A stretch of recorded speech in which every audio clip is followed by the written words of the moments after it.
무엇이든 물어보세요. 새해 시작하는 코너 무엇이든 물어보세요. 여러분도 궁금해하는 내용들을요. 제가 모아서 물어보겠습니다. 누구에게 물어보냐고요? 정리맨 권혁중 경제평론가에게 물어봅니다. 평론가님 나와 계시죠? 네, 안녕하세요. 안녕하세요. 정리맨 이거 어때요? 제가 붙여드렸어요. 너무 좋아요. 저 이거 쓰려고요. 아니 근데 평론가님 이렇게 보면 굉장히 평소에 정리 잘하고 사실 것 같아요. 맞죠? 네, 조금. 같이 사는 분이 피곤해하지 않으십니까? 아, 그런가요? 좋아하던데요? 그래요? 아무 말 안 하고 본인이 정리하면 아무 말 안 하죠. 잔소리 안 하죠. 그래서 저도 우리 평론가님이 제가 정리할 내용을 평론가님이 대신 정리해 주시니까 네네. 제가 기쁜 마음으로 평론가님께 뭐든 물어보도록 하겠습니다. 괜찮겠습니까? 네네. 네. 네네네. 자, 그러면 오늘 첫 시간에는 2021년 새해를 맞아서 많은 변화들이 생겼잖아요. 그래서 네. 우리 정리맨께서 우리 청취자들이 제일 관심 가질 내용만 뽑아서 정리해 주시면 될 것 같습니다. 자, 첫 번째. 최저임금 이야기 안 할 수가 없습니다. 최저임금 작년 기준 8,590원이었는데 올해 얼마로 결정됐습니까? 2021년도, 그러니까 올해의 법정 최저임금 시간당 8,720원. 네. 그러니까 지난해보다 한 1.5% 정도 이제 올랐는데요. 그냥 주 소정 근로 시간이 40시간, 유급주, 우리가 보통 주휴수당 이런 얘기를 하잖아요. 8시간 포함했을 때 월 환산액은 182만 2,480원입니다. 네. 그래서 지난해보다 한 1.5% 정도 상승을 했고요. 이 법정 최저임금은요, 사업, 산업, 종류와 관계없이 모든 사업장에 동일하게 적용돼야 되고, 또한 국적과 관계없이 모두 적용되게 됩니다. 외국인 노동자도? 네, 맞습니다. 그래서 만약에 이걸 어겼다, 그러면은 3년 이하의 징역이나 2천만 원 이하의 벌금에 처해지게 됩니다. 2020년 대비 1.5% 인상이라고 하셨는데 네. 제 기억으로 작년에는 전년도 대비 2.9% 인상됐잖아요. 맞습니다. 네. 올해는 인상률이 그것보다는 낮은데 아마 코로나19의 영향이지 않을까 싶어요. 네네. 근데 1.5% 인상 되게 적다라고 이제 보시는데 사실 팩트만 보더라도요.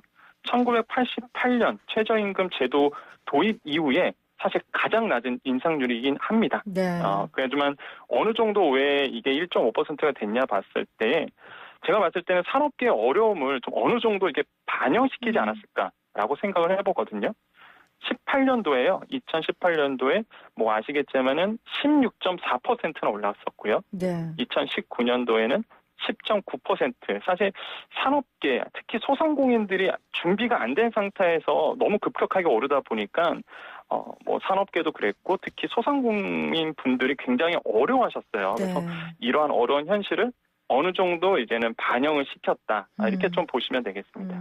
최저임금위원회에서도 고민이 많았을 겁니다. 노동자 네. 입장뿐만 아니라 또 소상공인 고용주 입장도 생각하다 보니까 정말 전대미문의 위기 가운데서 이렇게 결정을 했어요. 그렇게 좀 받아들여야겠죠? 그렇죠. 지금 노동계에서는 오히려 최저임금보다는 최저임금 산입범이라든지 아니면 탄력근무제에 대한 이 이슈를 오히려 더 불만을 좀 하고 있어요, 사실. 네. 그래서 이런 부분에 대해서는 노동계에서 얘기를 하고 있는데 사실 정부에서는 딱히 뾰족한 수는 없거든요, 사실. 이런 부분에서는 조금 고민이 필요하다. 이렇게 좀 말씀을 드리겠습니다. 매해 이 최저임금 관련된 이야기 하는데 최저임금이 결정될 때 주로 어떤 요인들을 바탕으로 결정을 하나요? 이게 최저임금의 목적을 보시면 돼요. 이 최저임금제의 목적은요. 근로자에 대하여 임금의 최저 수준을 보장하고요. 근로자의 생활 안정과 노동력의 질적 향상을 꾀한다. 이렇게 되어 있거든요. 네. 그러다 보니까 근로자의 생계비, 과연 이 금액을 가지고 어떻게 생계를 할 수 있을까? 또한 유사 근로자의 또한 노동 생산성 및 소득 배분율을 고려해서 종합적으로 좀 결정을 하게 됩니다. 알겠습니다.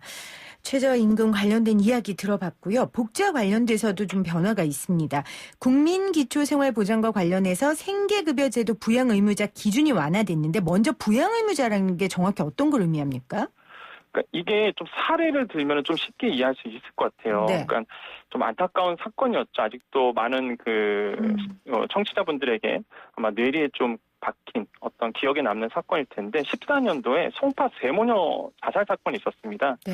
그때 60대 여성과 딸 2명이 생활고로 인해서 자살한 사건인데 가족 생계를 책임지던 60대 여성이 이제 팔을 다치셔갖고 일을 할 수 없게 됐어요. 그러면은 당연히 이제는 소득이 없다 보니까 복지가 이루어져야 되는데 이게 부양 의무제로 인해서 지원을 못 받게 된 사건이 있었거든요.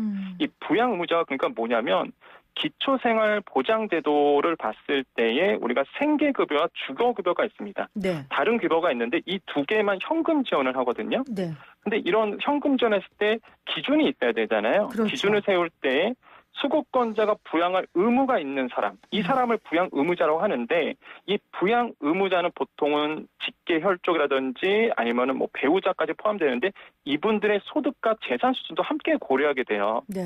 근데 문제가 만약에 이 송파 세모녀 사건처럼 노동력을 상실했단 말이죠.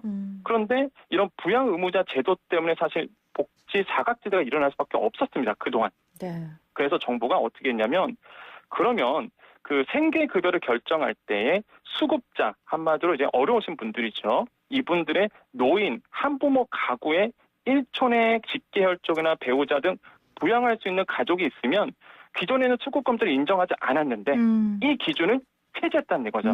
그래서 복지의 사각지대를 좀 조금 없앴다라고 네네. 말씀드릴 수 있습니다. 이게 그 송파 세모녀 사건은 정말 극단적인 일이어서 맞습니다. 보도에 나와서 알려진 거지만 네네. 이 사각지대에 있는 사람도 어려움 정말 많이 들었어요.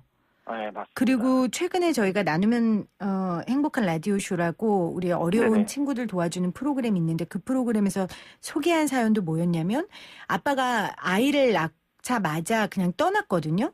그다음부터 부양을 전혀 안 했는데 네네. 그 이혼도 못 하죠. 아빠가 없으니까 근데 그런데 네네. 이제 아빠가 법적으로 있으니까 그러니까 부양 의무자죠, 그게. 그러니까 기초생활 제도를 이용을 하나도 못 하는 거예요. 맞습니다. 근데 이제 그런 일이 없어지겠네요. 네, 그렇습니다. 그래서 그 노인과 한부모 가구에서 이런 어떤 그 부양 의무 가족을 선정했던 것을 없앴다. 그래서 이런 복지 사각지대가 좀 빨리 없어져야 정말로 어려우신 분들, 특히 기초생활보장제도를 활용하셔야 됨에도 불구하고 혜택을 못 받는 분들, 이런 분들에게 좀 도움이 되지 않을까 네. 생각을 해봅니다. 살 수 있는 사람들을 놓치는 것처럼 마음 아픈 일이 없거든요. 맞습니다. 네. 너무 잘 됐습니다. 잘 됐고 이게 이제서야 된 게 또 안타깝기도 해요. 한편으로는. 네, 맞습니다. 자, 장애인연금 기초급여액도 인상됐어요. 네, 맞습니다. 이게 원래는 한 25만 원 정도 지급을 됐었거든요. 그러니까 추진 배경은 중증장애인에게 매월 일정액을 지급해서 생활 안정 지원을 해드리는 제도인데 이게 이제 30만 원으로 인상을 하게 됐습니다. 네. 대상은 만 18세 이상의 중증장애인 소득하의 70%이신 분들이 이제는 대상이 되기 때문에 정말로 이분들에게 조금이라도 오른다는 그 사실 하나만으로도 큰 위안이 되지 않을까 좀 생각을 해봅니다. 그럼요. 장애인연금 기초급여액 인상 소식까지 전해주셨습니다. 네. 자, 올해 부동산과 관련된 제도들도 많이 달라집니다. 저희가 여러 차례 알려드렸지만 이건 해도 강조해도 좋은 내용이니까 한 번 더 할게요. 종부세와 양도소득세 세율 인상이 되는데 정리맨이니까 종부세하고 양도소득세 이 차이 좀 간단히 설명해 주시죠. 그러니까 종합부동산세라고 보통 얘기하는 이 종부세는요. 부동산 보유 정도에 따라서 조세 부담을 좀 비율을 달리해서 납세를 하는, 그러니까 납세의 형평성을 제고하는 국세입니다. 네. 한마디로 부동산이 많고 비싸면은 세금을 내라라고 해서 투기 수요를 좀 억제하는 수단으로 활용하게 되죠. 이게 2005년도부터 시행하게 됐었고요. 지금 기준으로 보면은 이제는 과표지만은 6억 원 이상, 1세대 1주택은 9억 원 이상이신 분들이 이제 종부세 납부 대상이 됩니다. 네. 한마디로 부동산을 많이 갖고 있으면 세금을 내라 이런 얘기고요. 양도소득세 같은 경우에는 아시겠지만은 재산 이 소유권이 양도할 때 발생하는 소득이거든요. 네. 그러니까 매매 교환했을 때. 근데 부동산 양도소득세는 부동산에 대해서 이제 양도를 했을 때 이 재산이잖아요. 네. 이때 내는 세금이다. 그래서 양도가액에서 취득가액과 필요경비를 공제하고 남은 이 소득에 대한 이 소득에 대한 세금이다라고 보시면 되겠습니다. 알겠습니다. 종합부동산세와 양도세 관련 설명과 변화되는 점도 짚어주셨어요. 종합부동산세 변화되는 거 짚어주셨죠, 앞에. 종부세 변화상은 아직 말씀 안 드렸죠. 아, 그래요? 네. 설명해 주세요. 네. 종부세 요번에 이제 세율이 좀 인상이 됐는데, 네. 이 특징을 이렇게 보시면 돼요. 그 전에는 고액 부동산에 대해서 종합부동산세를 과세하고 있었다가, 요번에 좀 특징은 뭐냐면, 다주택자, 그 다음에 법인, 이 대상에 대해서 종합부동세가 좀 더 이제 강화가 됐다. 네. 이렇게 좀 보시면 되거든요. 기존의 같은 주택분에 대한 종합부동산 세율이 일반 같은 경우에는 0.5%에서 한 2.7% 사이였다면 이게 조정이 됐죠. 일반 같은 경우에는 0.6에서 3% 정도.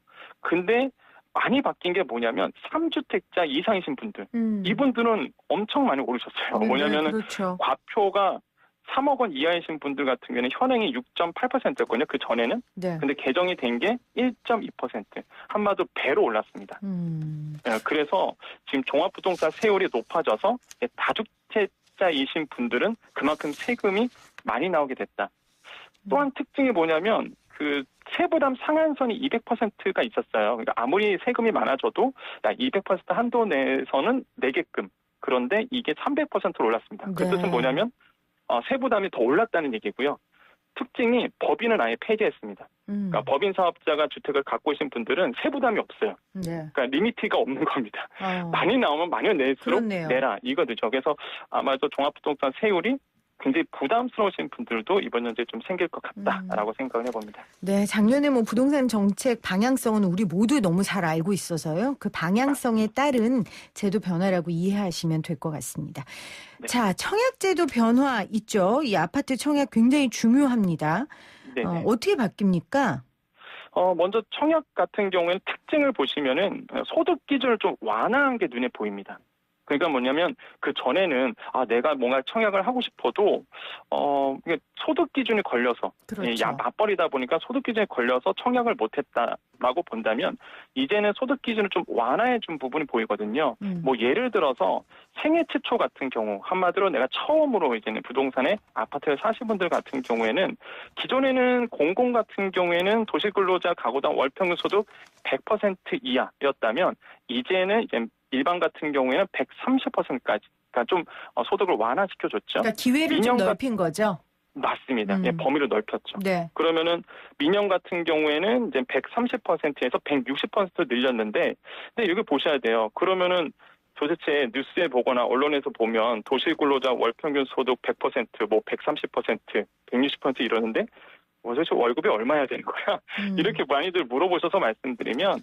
도시근로자 월평균 소득 기준 2인 기준을 말씀드리면 이제 130% 아까 얘기했던 생애 최초 특별 공급의 공공이죠. 네. 130%까지 완화가 됐는데 이게 월평균 569만 3,752원이신 분들 요 안에는 이제 가능하다.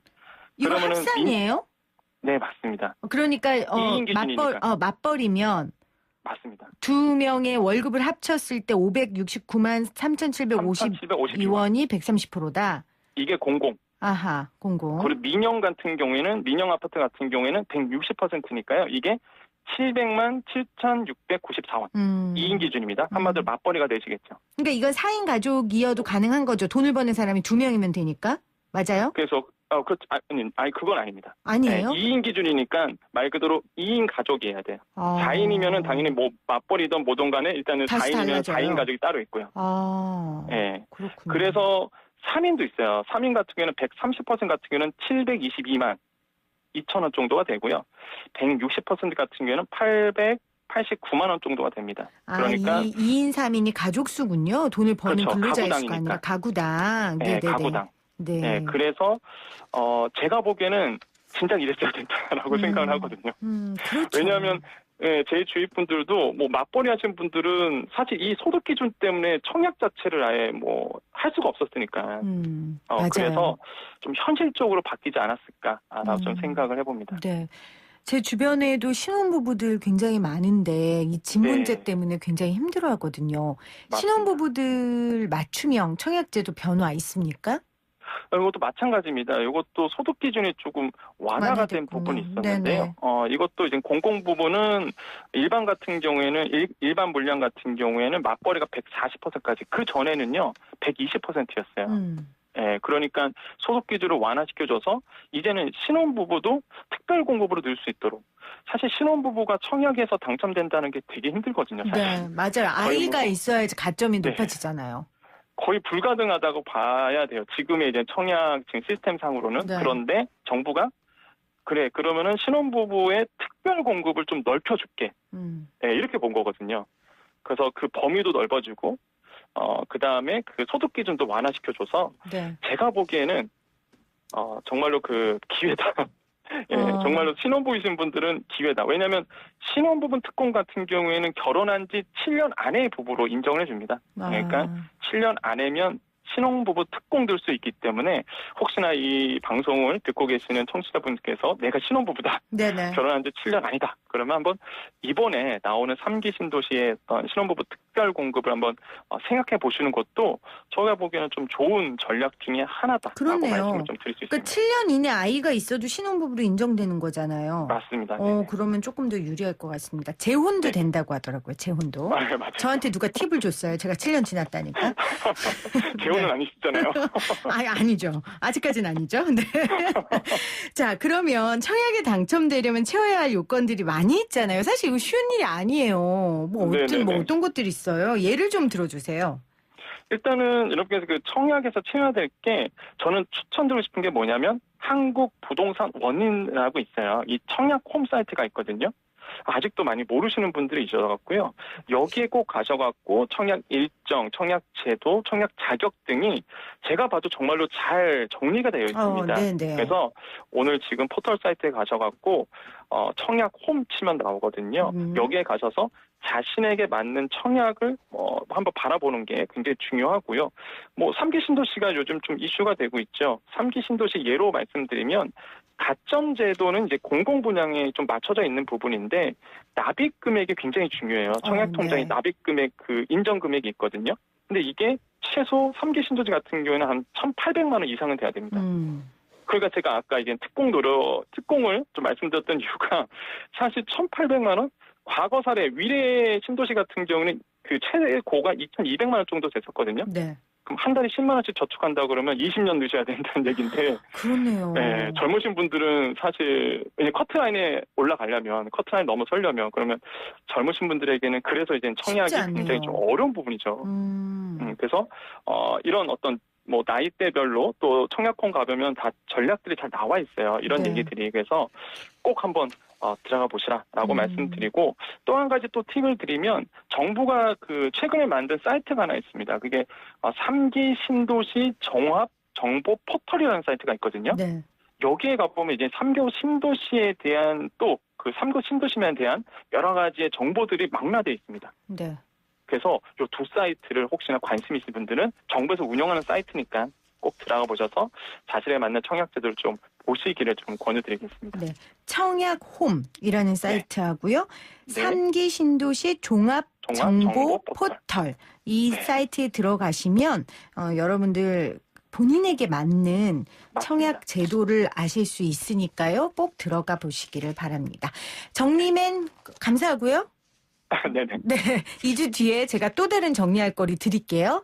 네, 알겠습니다. 네, 고맙습니다. 네, 감사합니다. 지금까지 권혁준 경제평론가였습니다.